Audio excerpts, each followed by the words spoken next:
퍼즐, 시그니처. 범인의 유일한 흔적.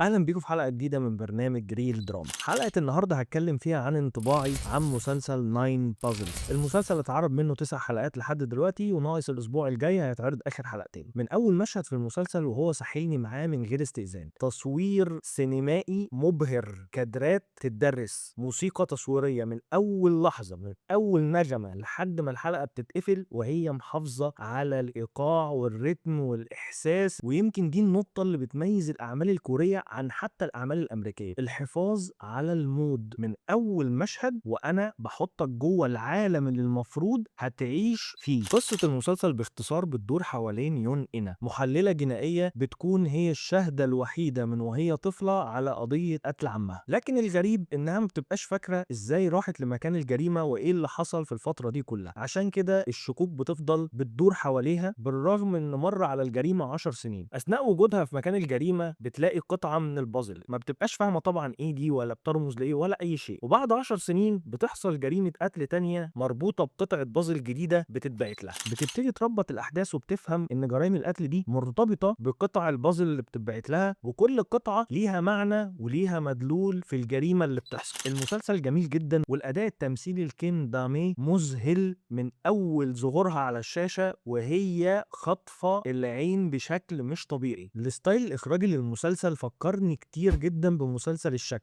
وده مسلسل تاني عظيم برضو. لو حابين نتكلم عنه ممكن نخصص له حلقه تانية. في انتظار الحلقات الاخيره عشان نشوف الملحمه دي هتنتهي على ايه، ولو متحمسين للنهايه قولولي، هنعمل حلقه تانية عن المسلسل بشكل كامل ونفصله بشكل عام بحرق بقى براحتنا. وما تنسوش تسيبولي رايكم في الكومنتات، واستنوني في حلقه تانية. كان معاكم نادر سيف الدين، سلام.